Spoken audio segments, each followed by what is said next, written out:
आकाशीय शत्रु ना जाही, ये लफ्ज है कि आकाश का शत्रु वापस नहीं जाना चाहिए। The point is very simple. पहले भी साइकोलॉजी टेस्ट होता था, अब भी साइकोलॉजी टेस्ट होता है। The moment you clear psychology test, then you're going further for the test, then there's the personal interview and things like that. Basic of selection of officers for Indian Army has not changed. कुछ नशा मातृभूमि की आन का है, कुछ नशा मातृभूमि की शान का है।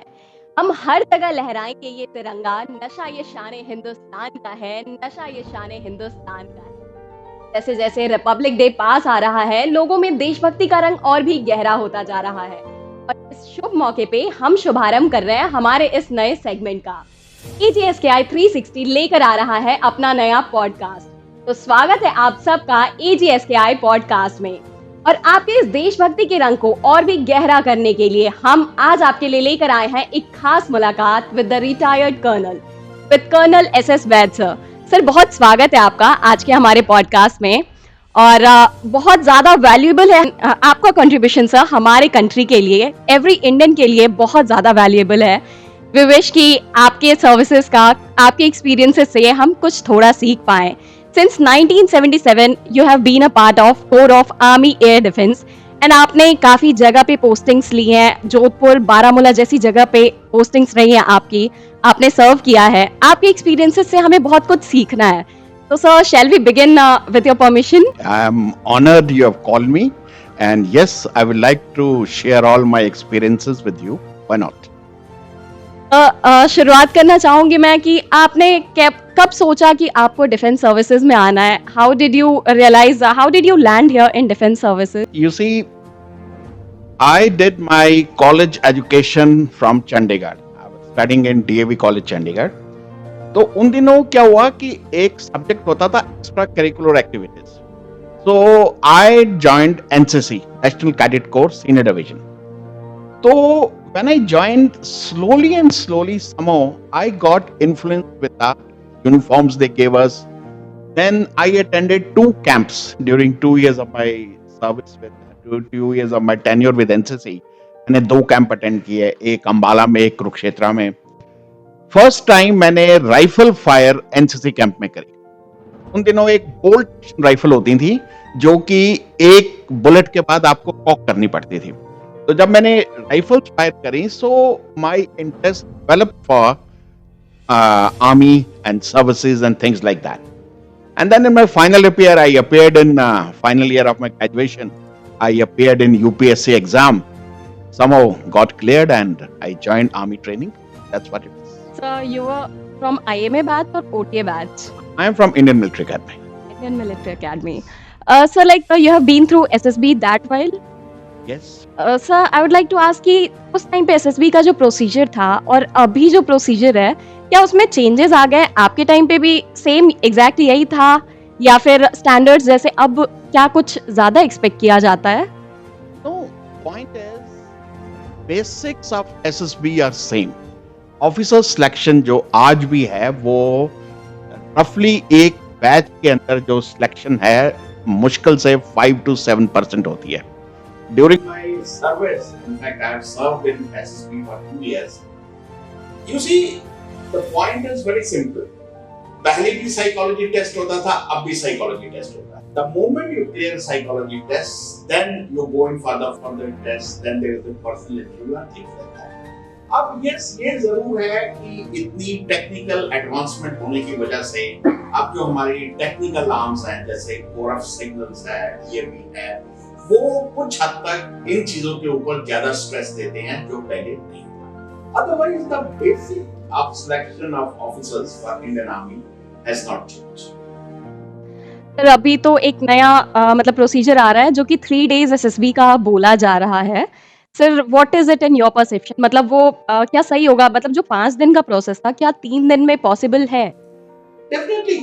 The point is कि ये फीडबैक पे जो कैंडिडेट्स आते थे उनकी फीडबैक को मद्देनजर रखते हुए इसको रिड्यूस किया गया, क्योंकि जो स्टूडेंट्स थे शायद वो स्पेयर नहीं कर पाए इतना टाइम, या जो कहीं जॉब करते थे वो प्रॉपर्ली 5 दिन स्पेयर नहीं कर पाते।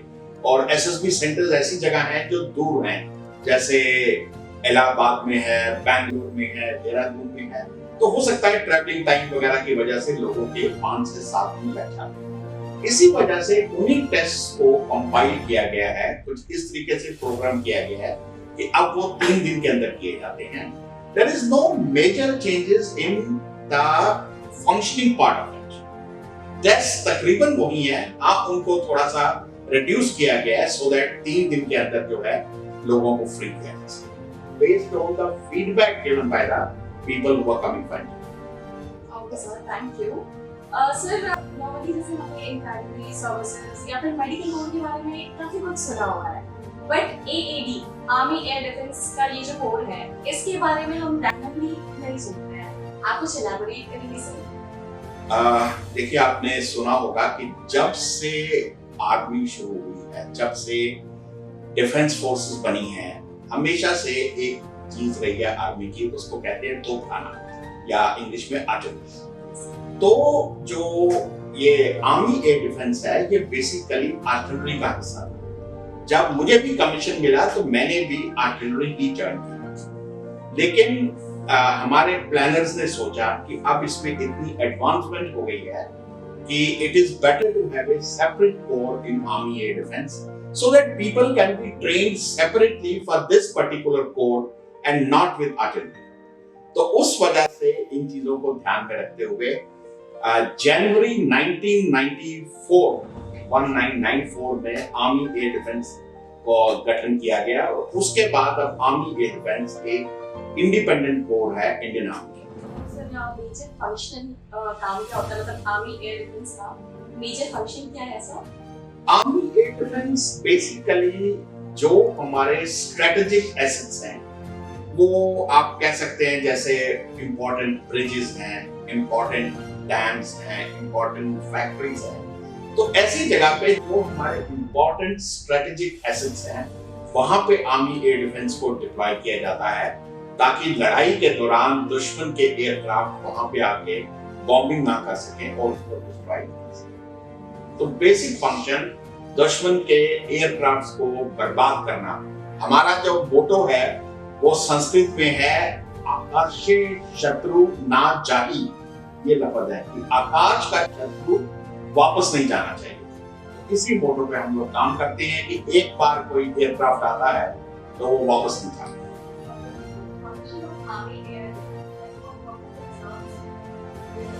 आर्मी एयर डिफेंस बेसिकली जो हमारे कंट्री के स्ट्रेटेजिक एसेट्स हैं, जैसे आप कह सकते हैं कोई इंपॉर्टेंट ब्रिज हो या कोई इंपॉर्टेंट डैम हो, कोई इंपॉर्टेंट फैक्ट्री हो, यानी ऐसा एसेट जिसकी अगर डिस्ट्रक्शन होती है तो हमारे कंट्री को बहुत ज्यादा नुकसान हो सकता है। ऐसे स्ट्रेटेजिक एसेट्स को बचाने के लिए आर्मी एयर डिफेंस का इस्तेमाल बचाना इन द सेंस कि दुश्मन के हवाई जहाज आके उस एसेट को बर्बाद ना कर पाए। जो हमारा मोटो है वो भी यही है, तो संस्कृत में है आकाशे शत्रु ना जाही, कि आकाश का जो शत्रु है वो वापस नहीं जाना चाहिए।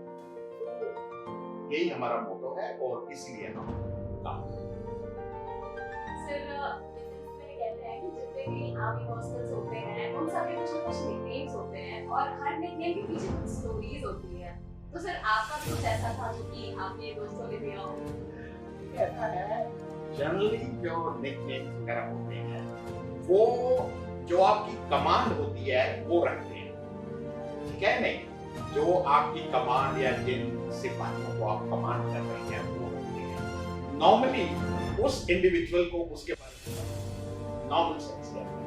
एक अच्छी ट्रेडिशन है, देखिए हम लोग जिस यूनिट के अंदर ज्वाइन करते हैं उसमें तकरीबन 20-22 साल पहले उसी के अंदर बिताए जाते हैं।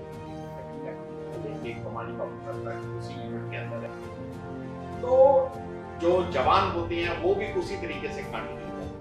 तो इसलिए वो आपकी पहचान आपके कैरेक्टर को देखते हुए, आपके वॉकिंग स्टाइल को देखते हुए देते हैं और आप नॉर्मली उसी नाम से अपनी यूनिट में जाते हैं।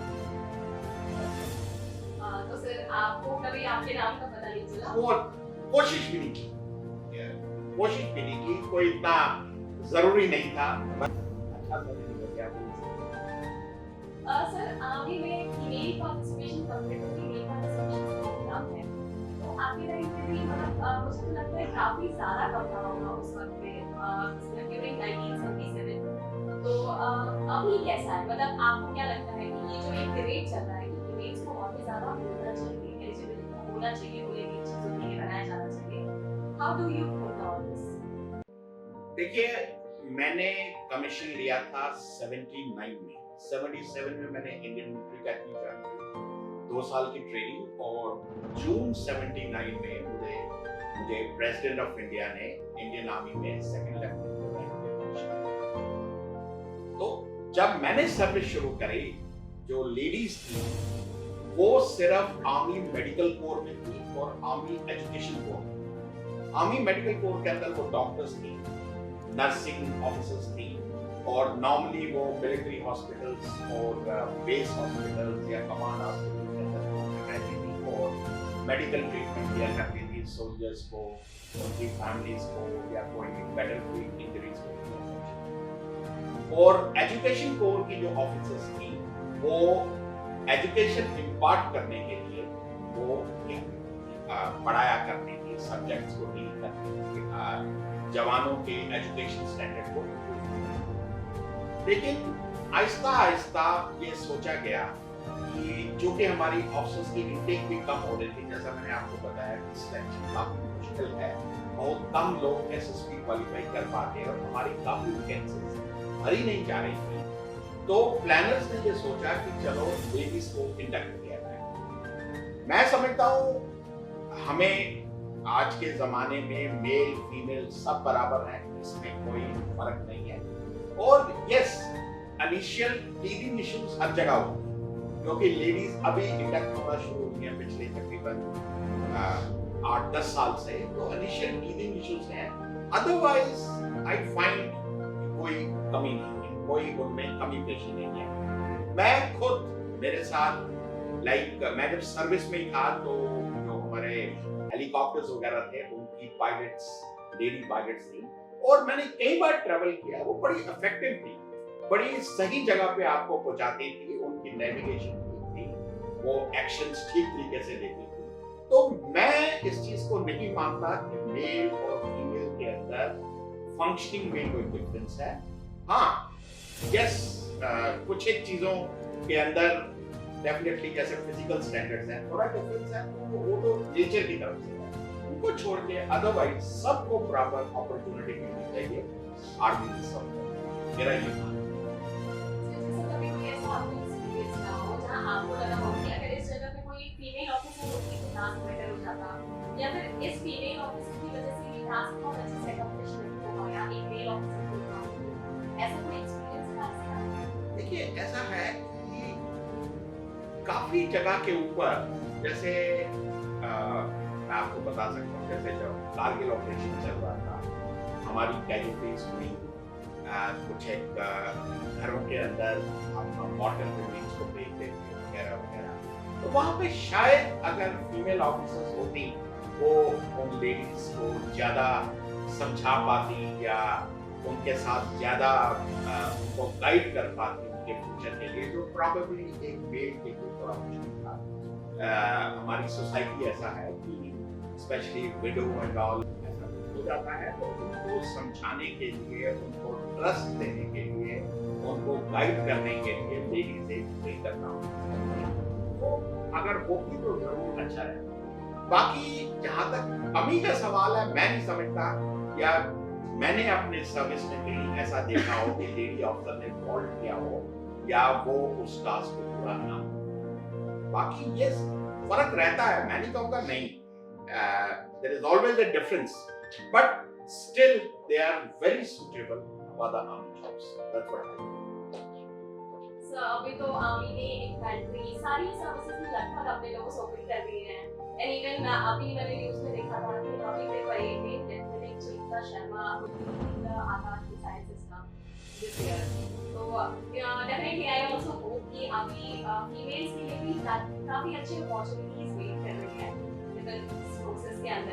आई बिलीव यहाँ को काफी अच्छा रोल प्ले किया है। तो आपने न्यूज़पेपर में पढ़ा होगा 8-10 दिन पहले ये सब न्यूज़पेपर में आया है कि फर्स्ट टाइम फीमेल्स को कर्नल्स का रैंक दिया गया है। ये पहली बार हुआ है। कर्नल्स का मतलब है कमांड ऑफ द यूनिट। तो अब एक स्टेज अगले 2-3 महीने में ऐसे आएगा कि जब लेडी ऑफिसर्स को यूनिट की कमांड, तो ये बहुत अच्छी बात है। और उन्होंने भी 18 साल कम से कम नहीं, जब तक आप कमांड पे आते हो आपकी 18-19 साल की सर्विस हो जाती है।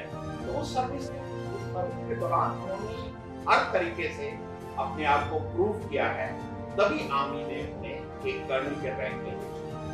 तो अब जब वो टेक ओवर करेंगे units, I am very sure कि they will be able to perform equally as to what the male officers are doing.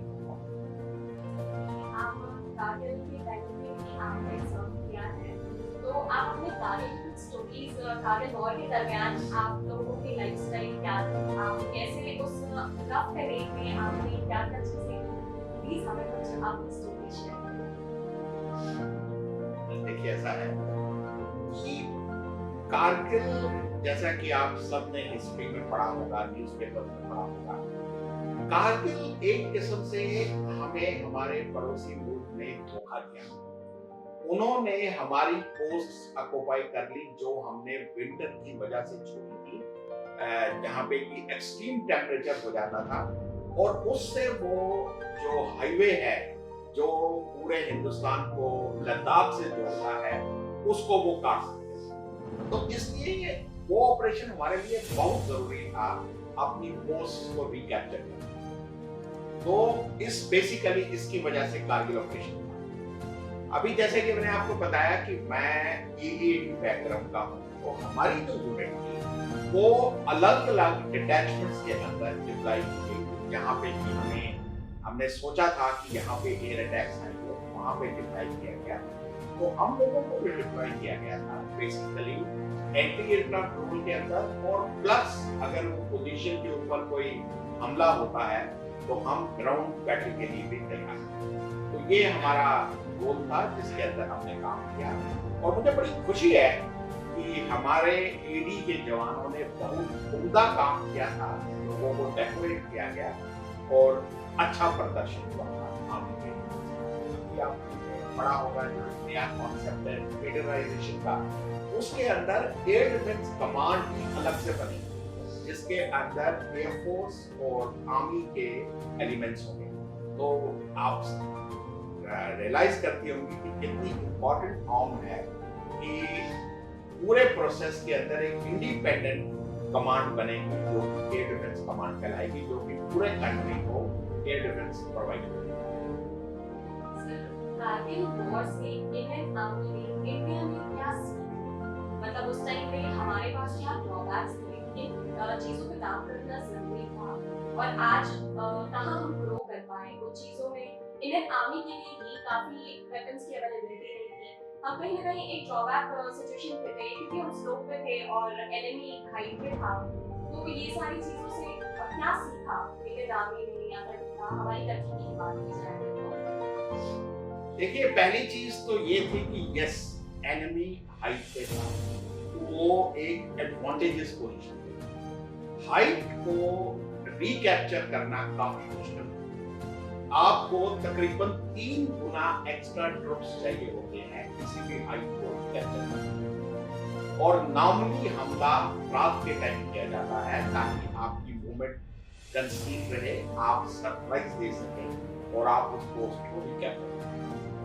तो बेसिकली इसी वजह से हमारी कैजुअलिटीज ज्यादा हुई कंपैरेटिवली, क्योंकि रात के टाइम अटैक करने में काफी दिक्कतें आती हैं, और वो लोग जो कि ऊपर थे उनका फायर भी काफी इफेक्टिव। तो पहली बात तो ये थी कि हाइट की लड़ाई के अंदर एडवांटेज जो है वो उसी का होता है जो पहाड़ों के अंदर, उसी का फायदा होता है जो ऊपर बैठे। अभी जहां तक कुछ ड्रॉबैक्स रियलाइज किए, जैसे मैं ओपनली बोल सकता हूँ, न्यूज़पेपर्स में भी आया था, जैसे बोफर्स गन, हमारे पास एम्यूनिशन कम हो गया। हमें इमीडिएटली साउथ अफ्रीका से और दूसरी कंट्री से एमिनिशन इंपोर्ट करना था। और मेरा ख्याल है उन्हीं चीजों को मद्देनजर रखते हुए जो आजकल की गवर्नमेंट कर रही है आत्मनिर्भर भारत, ये वही चीज से बना है, क्योंकि एमिनिशन लड़ाई के अंदर अगर आपके पास एमिनिशन नहीं है तो उसका अंदर फायदा नहीं। और वो एमिनिशन बहुत जल्दी हमारा खत्म हो गया था। शायद हम इतना देर तक प्लान नहीं किए। उसी तरीके से कुछ एक ऐसे वेपन्स थे जो कि पहाड़ों के ऊपर उनकी रेंज कम थी, तो वो अभी फिर हमारे अपने जो फैक्ट्रीज हैं, ऑर्डिनेंस फैक्ट्रीज, उन्होंने डेवलप की है।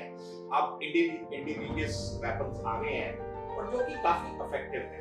तो यही लेसन जो लर्न किए गए अब आत्मनिर्भर भारत के अंदर हम उनको दोबारा से कोशिश कर रहे हैं उनको कैप्चर करने, उन चीजों को। आपकी दौर में काफी बदल गई है, टेक्नोलॉजिकल एडवांसमेंट्स आ चुकी हैं।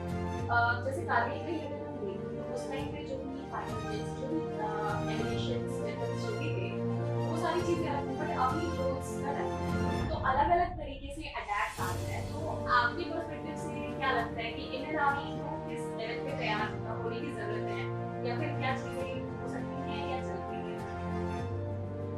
देखिए, सबसे पहले तो मैं बड़ा ओपनली बोलता हूँ कि हम अपने दुश्मन से 10 कदम आगे हैं। आप भरोसा रखिए मेरी बात पे, हमारी जो कैपेबिलिटीज हैं, हम अपने जो दुश्मन हैं, हम उनसे 10 कदम आगे चलते हैं। यस, अब ये ड्रोन्स आ गए हैं, तो ठीक है, हम लोग भी ट्रेन कर रहे हैं, हमारे पास भी कैपेबिलिटी आ गई है। आप न्यूज़ वगैरह में देखते हैं, ये सब कैपेबिलिटी हमारे पास भी है। हम आहिस्ता आहिस्ता उसको और फॉर्मलाइज करेंगे, ट्रेनिंग वगैरह फॉर्मलाइज होगी, क्योंकि ये चीज अभी, ये ट्रैक अभी शुरू हुई है पिछले तकरीबन 1 साल से। तो उसके बाद हमारी टीम्स फॉरेन गई, हमने ड्रोन्स लिए, और अब हमारा इंडिजिनस भी हम प्रोड्यूस कर रहे हैं अपनी कंट्री के अंदर। तो इसी के साथ साथ आर्मी ट्रेन भी कर रही है उन ड्रोन्स के। और बल्कि अभी 3-4 दिन पहले एक प्रोग्राम आया था टीवी के अंदर कि इवन ये जो पक्षी होता है, बाज जिसको वल्चर बोलते हैं, उसको ट्रेन किया गया है कि वो ड्रोन को अटैक करे और उसको गिराए। तो हमारी ट्रेनिंग, हम लोग पूरी तरह से तैयार हैं इस तरीके की थ्रेट को कवर करने के लिए। और यही हमारी प्लानिंग है कि हम उनसे ज्यादा सोचें, हम अपने दुश्मन से ज्यादा सोचें और अपने आप को ज्यादा इक्विप करें और ट्रेन। इंडियन आर्मी ने हमेशा ही सबको सरप्राइज किया और अपने एनिमीज को हमेशा ही सर, जैसे कारगिल का टाइम बहुत ही टफ था, तो उस वक्त पे सोल्जर्स को सबको अपनी फैमिलीज की याद तो आती ही होगी। सर, उस वक्त में आप लोग क्या करते हैं?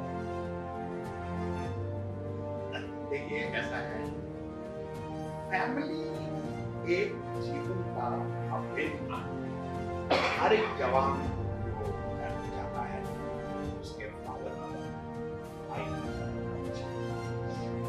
ये सब कुछ है। लेकिन जब आप जंग पे जाते हैं तो आपका जो जज्बा होता है, जो आपकी फीलिंग्स है, वो बड़ी डिफरेंट है। आप उस टास्क के बारे में सोचते हैं जो आपको दिया गया है, और नॉर्मली ये कोशिश यही सबकी होती है कि घर की याद ना आए। बाकी जहां तक का सवाल था, उन दिनों भी ये एसटीडीज वगैरह शुरू हो गई थी। उन दिनों 99 में मोबाइल फोन वगैरह नहीं थे, कम्युनिकेशन इतना अच्छा नहीं था जो आज की डेट में है। लेकिन मुझे याद है कारगिल के अंदर नीचे बेस कैंप में काफी एसटीडी फैसिलिटी और इस तरीके की फैसिलिटीज थी कि जवान अपने घरों में बात कर सके, अपने चाहने वालों से बात कर सके, और प्रॉपर्ली सब फ्री ऑफ कॉस्ट था। बीएसएनएल कुछ चार्ज भी नहीं करता था। तो इस तरीके की फैसिलिटीज हमने प्रोवाइड करी हुई थी। और फिर ये जो टीवी चैनल्स थे, ये जाके घरों की इंटरव्यू लेते और वो कैसेट ला के जवानों पर दिखाई जाते थे। तो इस तरीके की कुछ एक्टिविटीज भी हम करते थे। लेकिन नॉर्मल हालत के अंदर बेसिकली हर किसी का ध्यान था कि जो मुझे टास्क दिया गया है मैं उसको सर जैसे आपने बोला मीडिया में लाखों के दिखाए जाते हैं, तो वो क्या फिर ऐसे नेशनल टीवी पे भी दिखाया जाता था फैमिलीज का नेगेटिव? हाँ, नेशनल टीवी पे भी आता था। तो सर ये कहीं नेगेटिव नहीं था कि आप किसी डिफेंस पर्सनल की फैमिली को उस टीवी पे पोर्ट्रे करते हो जब वो वॉर में है, तो कहीं मतलब एनिमी की पर्सपेक्टिव से कुछ नहीं, ऐसा कुछ नहीं। देखिए, नॉर्मली जो इंटरव्यूज वगैरह होती हैं, वो पेरेंट्स भी ये बोलते थे, माँ बाप, भाई बहन, कि हमारा भाई जीत गया है, या वाइफ भी बोलती थी कि मेरा हस्बैंड जीत गया है। तो ऐसी कोई चीज हो तो उस आदमी का जोश 10 गुना बढ़, उस सिपाही का जोश इतना बढ़ जाता था कि वो कहता था साहब मौका दे दो, मैं दुश्मन को सौंप दूंगा। तो इसलिए इससे जोश भी बढ़ता है। तो यही चीज थी, उससे जवानों का जोश बढ़ता था, घर में बात करते थे और ऐसा ही। सर आपकी फैमिली का क्या रिएक्शन था जब आपने बताया कि अभी कारगिल वॉर शुरू होने वाला है? देखिए, ऐसा है कि हमारी यूनिट को तकरीबन 25 दिन पहले पता लग गया था कि क्या होगा। और पूरी आपकी लाइफ की जो ट्रेनिंग होती है, उसमें जो वाइफ होती है उसको पता है कि बेसिकली उसके हस्बैंड को लड़ाई में जाना है, ये एक नॉन फैक्ट है। और वो जब शादी करती है एक फौजी के साथ, तो उसको ये मालूम है कि एक दिन ऐसा आएगा कि जब जंग के अंदर जाना है। तो जहाँ तक मेरी वाइफ है, मैं उसमें लकी हूँ कि वो एक एयरफोर्स के फाइटर पायलट की बेटी है। तो उसने तो बल्कि मेरे से ज्यादा वॉर देखी है। उसके पापा 71 के अंदर सीओ थे एक एयरफोर्स, तो उसने मेरे से ज्यादा लड़ाई देखी। तो ठीक है, जब ये पता लगा कि जाना है तो यस, लेकिन सबसे जरूरी था कि हम अपनी कंपनी, जो मेरी कंपनी थी, जिन जवानों को मैं ले जा रहा था, उनकी फैमिलीज का देखभाल करें, उनकी फैमिलीज का हौसला बढ़ाया जाए, उनको ये नहीं लगे कि ये क्या होने वाला है, या डर लगे, या ऐसी कोई चीज। तो हमारी यही कोशिश रहती थी कि जिंदगी का रूटीन चलना चाहिए। ये भी एक हिस्सा है कि लड़ाई चल रही है, लेकिन जहां तक हो सके नॉर्मल रूटीन, कि बच्चे स्कूल जा रहे हैं, नॉर्मल अपना काम कर रहे हैं, जो सर्व कर रही है वो जॉब में है, तो कोशिश यही करी गई कि सब रूटीन के अंदर कुछ ज्यादा चेंज नहीं आए। और जहां तक यूनिट का सवाल है, यस, जो टास्क हमें मिला था उसको पूरा करना हमारी जिम्मेदारी थी। सर जैसा कि हम बॉलीवुड वगैरह में देखते हैं, आर्मी पर्सनल्स की अपनी लव स्टोरीज होती है, या सर उन्हें इतना टाइम मिल पाता है कि उनकी पर्सनल लाइफ में कोई लव स्टोरी डेवलप कर सके? And it does not offer you, अगर आपकी भी कोई ऐसी लव स्टोरी हो जो आप हमसे शेयर करना चाहें सर? देखिए, फिल्मों के अंदर हर एक चीज को ज्यादा स्ट्रेस दिया जाता है फ्रॉम से मे बी जिस तरीके से लोग चाहते हैं, जिस तरीके से उनके व्यूअर्स चाहते हैं। तो इन रियलिटी आर्मी पर्सन या डे टू डे जो हमारे लोग हैं सोसाइटी में, उनमें कोई डिफरेंस नहीं। भाई मैं भी तो इसी सोसाइटी का हिस्सा था आर्मी टाइम करने से पहले, या मेरे साथ जितने सिपाही थे या ऑफिसर्स थे, कोई बेसिकली इसी सोसाइटी से आए हुए। तो कोई अलग से ये जो लव स्टोरीज वगैरह मूवीज में दिखाते हैं, ऐसा नहीं है। ये रूटीन के अंदर है। हर एक इंसान अपने समय के साथ जो जो उसकी उम्र बढ़ती है, वो जो जिंदगी के दूसरी रिस्पॉन्सिबिलिटी है उसको पूरा करता है। और नथिंग स्पेसिफिक, जैसे मूवीज के अंदर ये दिखाया जाता है कि कोई हर वक्त बोले कि मैं तैयार हूँ, ये है वो है, ऐसा नहीं होता। हम भी नॉर्मल लाइफ जीते हैं।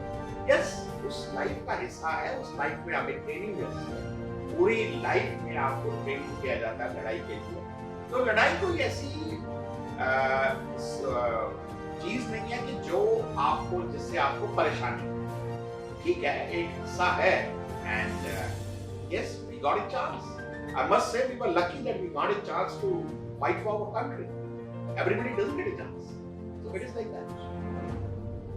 सर कभी ऐसा ना हो, आपने रिपब्लिक डे परेड में एक हिस्सा लिया क्या था, मतलब अपने सर्विस के लिए वहाँ आपने आप कभी रिपब्लिक डे परेड में हिस्सा हाँ, मुझे एक बार मौका मिला था। मैं अपनी जो कंटिजेंट थी उसके अंदर एक हिस्सा था, तो मैंने तो सिर्फ कुछ ऐसी स्पेशल मेमोरीज हो परेड रिलेटेड जो आप हमसे शेयर कर सकते देखिए, हम लोग जो थे उन दिनों जहाँ पे हमारी प्रिपरेशन वगैरह होती थी, वो एक कैंप लगता है जिसको कि प्रिपरेशंस के लिए इस्तेमाल किया जाता है, जहाँ पे कि ट्रेन किया जाता है। वहाँ पे कैंप में कलेक्ट हुए, वो डिपेंड करता है, उसकी लोकेशन हर बार डिफरेंट होती है। अब आपने ये भी देखा होगा कि जो आर्मी डे परेड होती है, जो 15 जनवरी को होती है, वो अब दिल्ली में नहीं होती, वो अलग अलग जगह पे हो गई है। सो डिपेंड करता है कि किस तरीके से प्लान किया गया है। वहाँ पे पहले कैंप लगता है, वहाँ पे आप पूरी रिहर्सल्स करते हैं, खूब रिहर्सल होती है, दबा के प्रैक्टिस की जाती है ताकि आप एक बढ़िया और उम्दा शो फाइनल राज पर सर वैसे तो मतलब after meeting you today I felt like you are really a sweet person.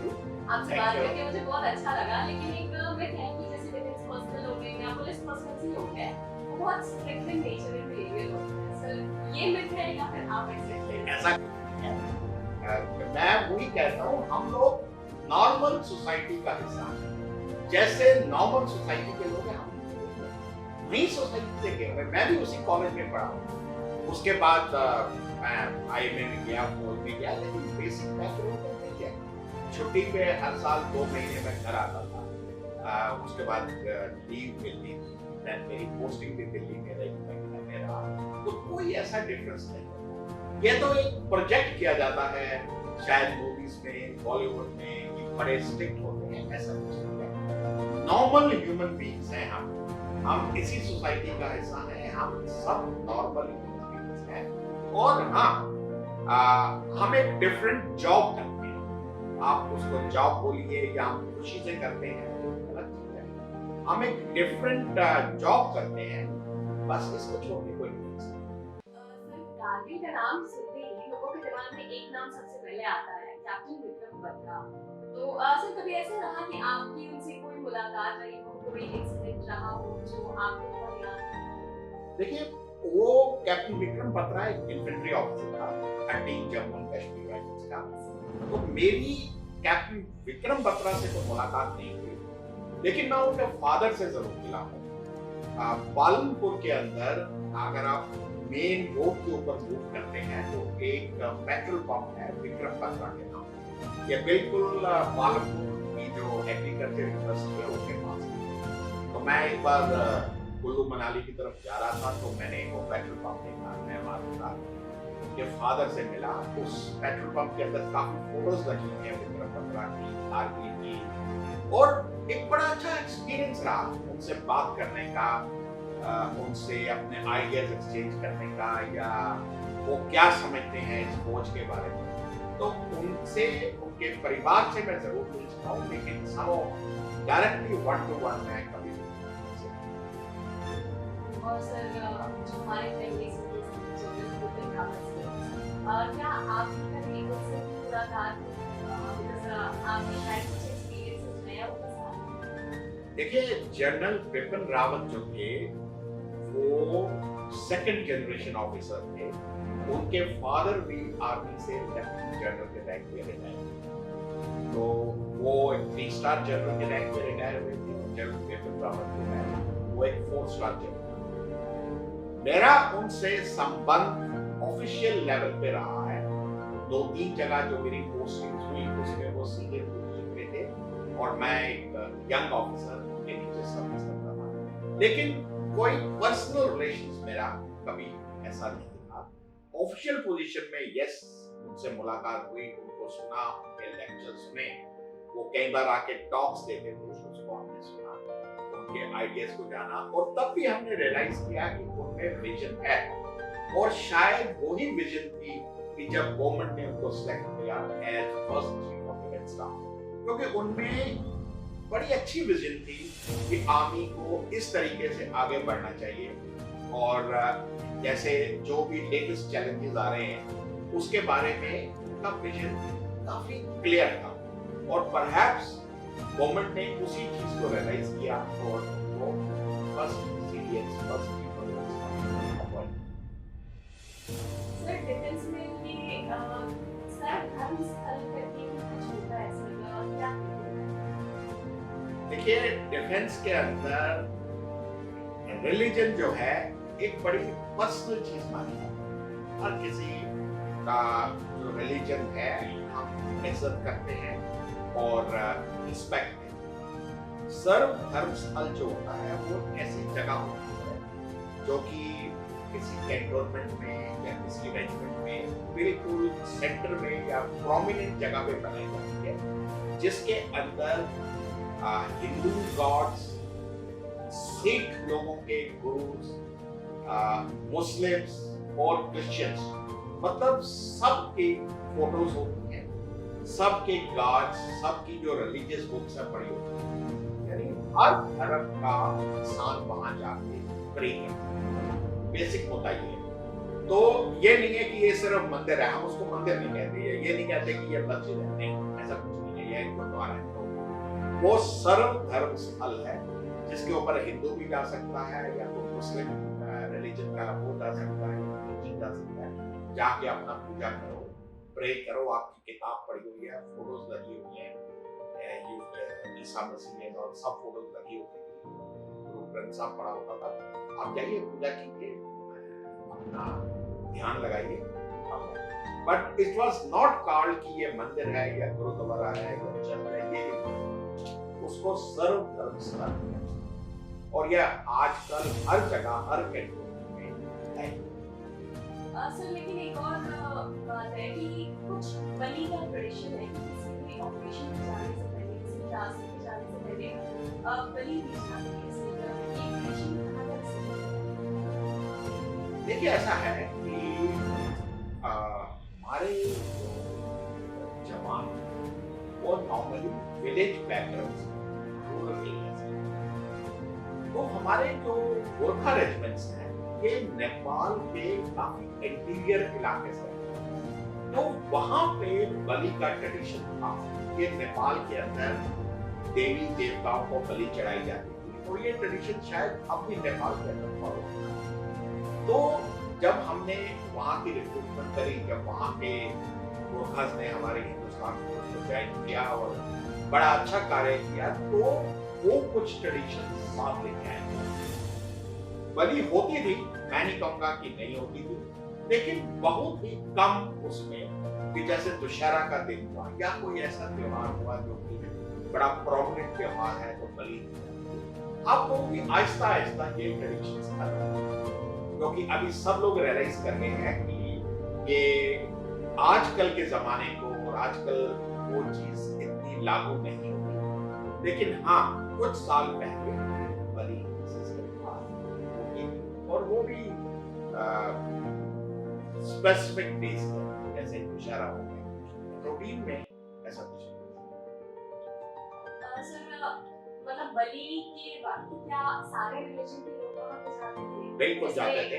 किसी को कोई भी किसी को कोई नहीं था, सब जाते। वहां पे ये नहीं है कि अगर मान लो गुरुपुरब है तो मैं गुरुद्वारे में नहीं जाऊंगा, नहीं, हम सब जाते हैं। जैसे ये ईद है हम मस्जिद में जाते थे, क्रिसमस है चर्च में जाते थे, वहां पे सब त्योहार इकट्ठे मनाए, हर एक चीज इकट्ठे होती है, सब के त्योहार इकट्ठे मनाए जाते हैं। कोई इंडिविजुअल नहीं है कि आज दिवाली है तो सिर्फ हिंदू मनाएंगे, नहीं। इवन जो हमारे मुसलमान जवान थे वो भी पटाखे चलाते थे, तो वो कैंडल लगाते थे, ऐसा कुछ। होली हम सब मिलकर मनाते थे। होली का फंक्शन बहुत बड़ा फंक्शन होता था जिसके अंदर कोई नहीं था कि मुस्लिम है, सिख है, क्रिश्चियन है, हिंदू है, सब मिलकर मनाते। उसी तरीके से जो भी इस तरीके का इवेंट होता है सब अटेंड, सब बराबर करें। बिल्कुल, मैं आपसे पूरी तरह सहमत हूँ। इंडियन आर्मी के अंदर आज भी जो एक दूसरे का साथ है उसको बड़ा महत्व दिया जाता है, उसको बड़ी सिस्टम होती है। अरे इंसान अकेला कुछ नहीं अचीव करता, हर किसी को बड़ी चाहिए, दोस्त चाहिए, साथी चाहिए, वो आपके साथ है तो आप अचीव करें। तो ये इसी को हम प्रमोट भी करते हैं, इसी को कोशिश की जाती है कि सब मिलजुल के साथ रहे और सर आपने ये जो बड़ी की बात पूछी कि आपका कोई बड़ी पेयर था? वो हर किसी का होता है। देखो ये कोई स्पेसिफिक नहीं होता, हर किसी का होता है, हर किसी के साथ।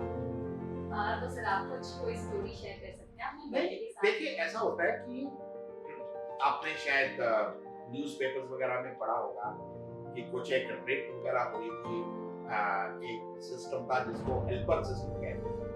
तो हेल्पर बेसिकली क्या था? हेल्पर था बैटल बडी। ये बैटल के अंदर क्योंकि एक ऑफिसर पूरा दिन वॉर के अंदर है, तो उसको इवनिंग में चाहिए कोई उसकी अगले दिन के लिए ड्रेस तैयार करने आना चाहिए, तो कुछ है तो एक बैटल बडी होता है। तो बडी सिस्टम बहुत पुराना, शायद आज से 100-200 साल पुराना है। तो किस तरीके से बडी सिस्टम होता था? जो आपके साथ रहता था, आपको आपकी बेसिक्स को अरेंज करके देता था, आपको प्रोवाइड करता था हर एक चीज, ताकि अगले दिन सुबह आप फ्रेश हो अपने टास्क को पूरा करें। तो हर जगह पे आप, क्योंकि देखिए फौज के अंदर तो जो पोस्टिंग है हर 2-2.5 साल के बाद आप नई जगह जाते हैं, एक डिफरेंट एनवायरनमेंट में जाते हैं। तो डिपेंड करता है कि आप किस एनवायरनमेंट में हैं। कई बार आप ट्रेनिंग इंस्टीट्यूट्स में होते हैं, वहाँ टीचिंग ही करना है, वहाँ पे ऑपरेशनल एरियाज कम होते हैं। कई बार आप हेडक्वार्टर्स के अंदर होते हैं, जो ज्यादातर ऑफिस में बैठ के किया जाता है। सो आपकी पोस्टिंग को मद्देनजर रखते हुए आपका डिसीजन को follow सर आपकी पोस्टिंग्स में सबसे हार्श पोस्टिंग आपको कहाँ की है? देखिए हार्श इलाका जो था वो तो जम्मू कश्मीर का था। मैंने लेह में रहा हूँ, कारगिल में, श्रीनगर में खूब बर्फ पड़ती, टेम्परेचर -20, -25 हो जाता था। लेकिन ये है कि मैं ये नहीं कहूँगा कि वो डिफिकल्ट एरियाज थे। यस, आर्मी भी आपको लुक आफ्टर करती है, खूब आपके रूम में बुखारी होती है, एक्स्ट्रा वूलन क्लोथिंग है, ये सब कुछ अवेलेबल है। तो यस डिफिकल्ट लगता है, लेकिन फिर आप अपने, चूंकि आप उस यूनिट का हिस्सा और आप अकेले नहीं हैं, इर्द गिर्द इतने लोग हैं, जब आप देखते हैं कि मेरा साथ वाला कर सकता है तो मैं क्यों नहीं कर सकता, तो उसी तरीके से सब करते हैं और अच्छा लगता है। सर आर्मी ऑफिसर्स को देखें तो उनमें बहुत सारे टैलेंट्स होते हैं। अभी हाल ही में मैंने एक वीडियो देखा था, एक कोस्ट गार्ड के ऑफिसर थे, उन्होंने 6 लैंग्वेजेस में शिवल्ली गाने को गाया था। तो सर आपकी ऐसी हॉबीज क्या थी जो आप, और एक एक्सपीरियंस करने का टाइम कब मिलता था सर आपको? मतलब इन ड्यूटी, इन सर्विस आपका अपना शेड्यूल कितना टाइट रहता होगा, आपको ऐसा वक्त कब मिलता था कि आपकी हॉबीज? नहीं, दैट्स अ मिसकंसेप्शन। ऐसा नहीं है कि आप 24 घंटे लड़ाई की तैयारी करें, नो, ऐसा कुछ नहीं है। नॉर्मल आर्मी का जो रूटीन है, सुबह फिजिकल ट्रेनिंग होती है, उसके बाद ट्रेनिंग दी जाती है, नॉर्मल इन्फेंट्री ट्रेनिंग आपके आपके शाम को गेम्स टाइम होता है, रात को फंक्शन होते हैं। जब जवानों का फंक्शन होता है तो उसको बड़ा खाना कहते हैं, जिसमें पूरे ऑफिसर्स और जवान और फैमिली इकट्ठे बैठ के खाना खाते हैं, या कुछ एक फंक्शन ऑफिस मेस के होते हैं। तो मैं ये नहीं कहूँगा कि पूरे 24 घंटे जो है आप लड़ाई की तैयारी करते हैं, ऐसा नहीं। ये फिक्स कॉन्सेप्ट है कि लाइफ इतनी बिजी है, ऐसा नहीं है, नॉर्मल लाइफ हो जाती है। हाँ, उसमें कुछ चीजें हैं, जैसे मुझे मालूम है सिविल के अंदर या आप किसी प्राइवेट सेक्टर में हो तो मॉर्निंग पीटी वगैरह नहीं होती, जबकि हमारे यहाँ पक्का होता था, आपको जाना था, 45 मिनट्स फिजिकल ट्रेनिंग करनी है, शाम को गेम्स खेलना ही खेलना है। तो वो सब था जो नॉर्मल उसके अंदर नहीं। तो काफी समय मिलता है, उसमें आप अपनी हॉबीज डेवलप कर सकते हैं, आप प्लान कर सकते हैं कि आपने क्या करना है। तो समय होता है, ऐसा कुछ नहीं है कि आपका तो समय। अब जो आप एग्जांपल दे रहे हैं कोस्ट गार्ड का ऑफिसर था, yes I'm sure he must be a good singer, he had the talent and he developed it. आपकी हॉबी क्या थी? देखिए ऐसा है कि I got an opportunity to serve in JNK Mall, so I was very much interested in photography. It was a nice pastime. I have a good collection of जहाँ मैं रहा, जिन जिन लोगों से मैं मिला, जिन जिन अलग अलग चीजें देखी, तो I developed a hobby of photography, क्योंकि अब थोड़ी सी कम हो गई, क्योंकि अब जब से मोबाइल आ गए हैं तो उस चीज पे इतना स्ट्रेस नहीं था. सो दैट्स फाइनली आपको रिटायरमेंट में आपकी कुछ कमिटमेंट्स रही हैं डिफेंस सर्विसेज के साथ. क्या आप हमें वो बताएंगे कि रिजर्व फोर्सेस कहते हैं जिन्हें व्हाट इज इट? देखिए ऐसा होता है कि पहली चीज तो ये है, वंस अ फौजी ऑलवेज ए. आप रिटायरमेंट के बाद ये नहीं कह सकते कि नहीं मैं फौज का हिस्सा नहीं. दूसरी जो सबसे बड़ी चीज है जो लोगों को नॉर्मल पता नहीं है सैल्यूट के अंदर, कि आर्मी ऑफिसर ही एक ऐसा ऑफिसर है पूरे कंट्री में जिसका रैंक पूरी जिंदगी रिटेन होता है. मुझे आज भी कर्नल वैद के नाम से जाता है, मुझे कोई मिस्टर वैद नहीं कहता. जो हमारे पुराने थे जैसे फील्ड मार्शल मैनेक्शा, उनको आज भी फील्ड मार्शल कहा जाता है, या फील्ड मार्शल कैरेपा, उनको आज भी फील्ड मार्शल कहा जाता है. हम लोगों का रैंक प्रेसिडेंट ऑफ इंडिया देते हैं, गजट नोटिफिकेशन होता है, और रैंक हमेशा पूरी जिंदगी हमारे साथ चलता है. और उसके बाद भी कोई आपको याद करता है तो रैंक से ही याद किया. तो पहली चीज तो यह है कि आप अपना रैंक मेंटेन करते हैं जब आप उनसे बात करते हैं. बाकी इसके अंदर यस कमिटमेंट्स होती हैं. जैसे आप रेजिमेंट की एक जिसको हम कहते हैं रीयूनियंस या रेजिमेंट रेजिंग डे, कि आप जिस रेजिमेंट में बिलोंग करते हैं उसका रेजिंग डे सेलिब्रेट करते हैं. उसमें जितने रिटायर्ड लोग हैं सब इकट्ठे होते हैं, मिलते हैं, आपस में बातचीत करते हैं, आपस में अगर कोई प्रॉब्लम है तो शेयर करते हैं, आपस में शेयर करते हैं कि अब जिंदगी कैसी चल रही है, और एक दूसरे के साथ अपना दुख सुख बांटते हैं. इसी तरीके से लेकिन मिलिट्री की आइडेंटिटी मेंटेन हमेशा रहती है.